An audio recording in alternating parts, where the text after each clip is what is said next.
بسم اللہ الرحمن الرحیم۔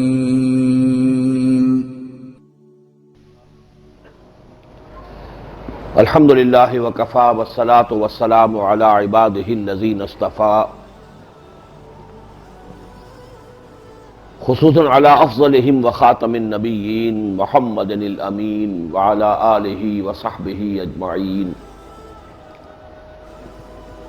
اما بعد فقد قال اللہ تبارک وتعالی کما ورد فی سورۃ حامیم السجدہ،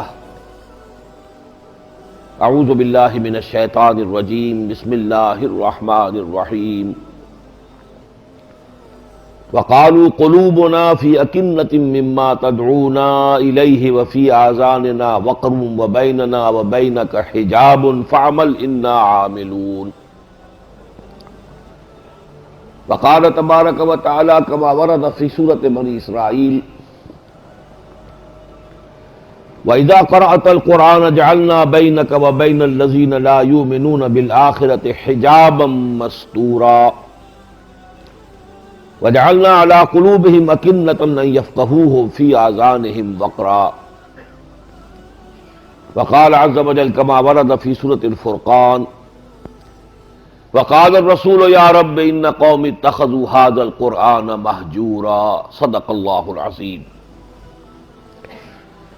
رب اشرح لي صدری ويسر لي امری واحلل عقدۃ من لسانی یفقہوا قولی۔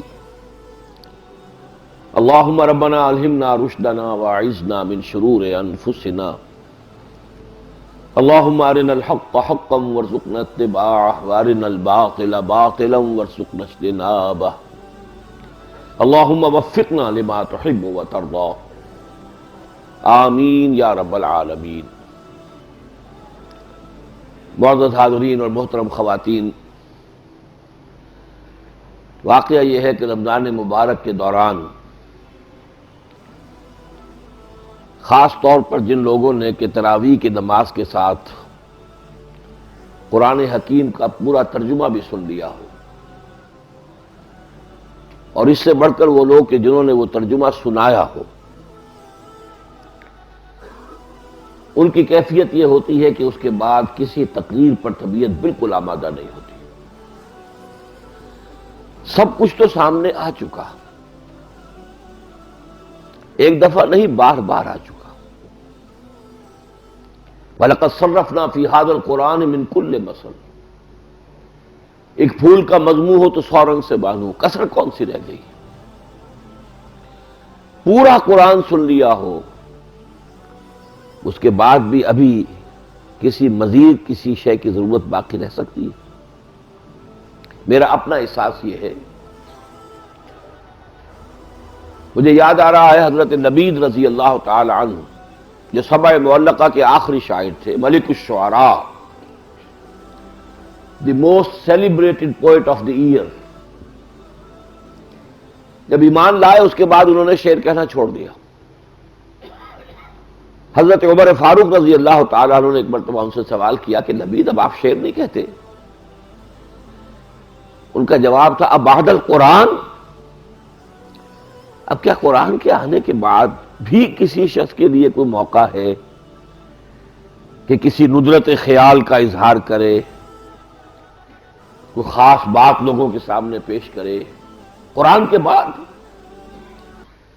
تو میرا کچھ یہی احساس اس وقت بھی ہے۔ ویسے بھی عام طور پر اس موقع پر جو تقاریر ہوتی ہیں، جو ہمارے ہاں کا روٹین ہے، ایک ٹریڈیشن ہے، روایت بن گئی ہے، عظمت قرآن، فضیلت قرآن، ان موضوعات پر بھی میں نے، اب ظاہر بات ہے کہ حفیظ کا وہ شعر یاد آ رہا ہے، تدوین اور تکمیل فن میں جو بھی حفیظ کا حصہ ہے، نصف صدی کا قصہ ہے، 2-4 برس کی بات نہیں۔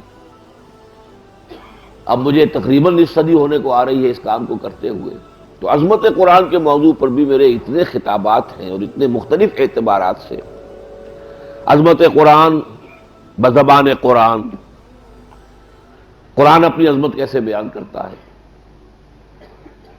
عظمت قرآن بلسان رسالت مآب صلی اللہ علیہ وسلم، حضور نے کیا عظمت بیان کی ہے مختلف اعتبارات سے،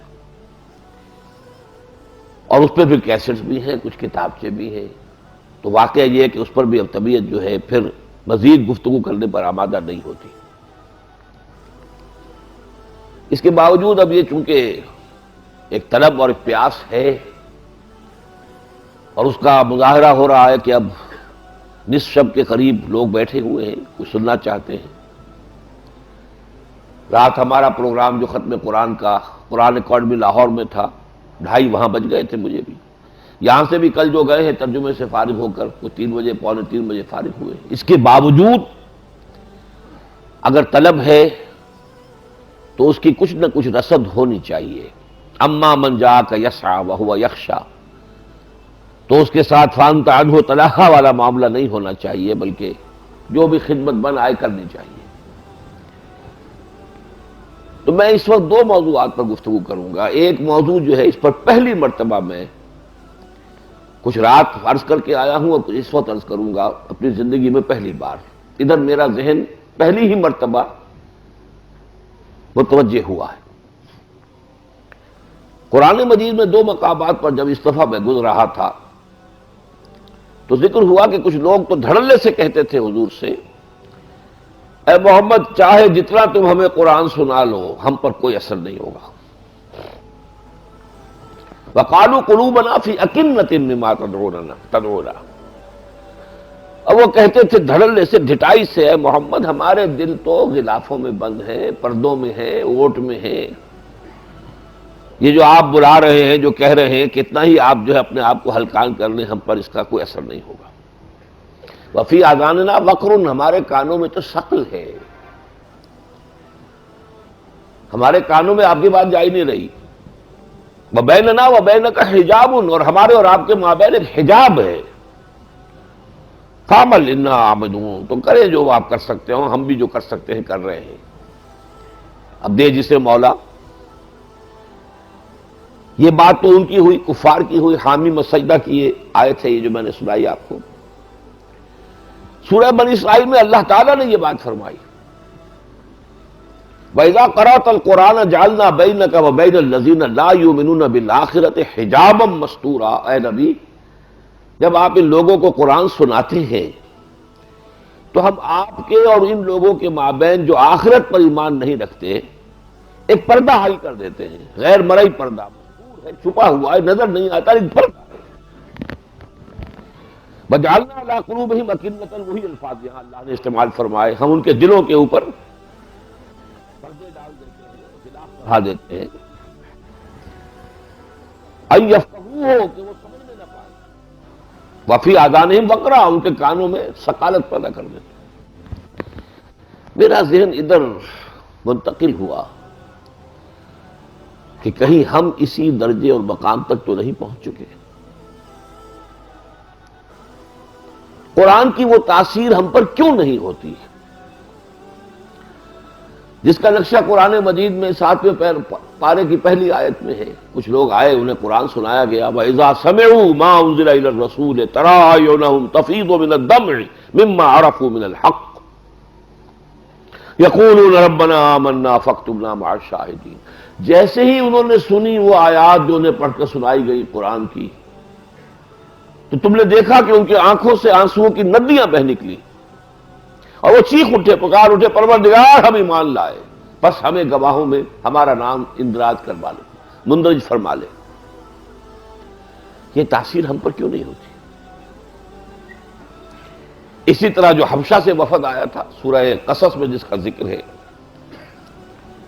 وَإِذَا يُتْلَىٰ عَلَيْهِمْ، جب وہ آیات پڑھ کر انہیں سنائی گئی، قَالُوا آمَنَّا بِهِ إِنَّهُ الْحَقُّ مِن رَبِّنَا، ان کا ہم ایمان لائے، یہ ہمارے رب کی طرف سے حق ہے۔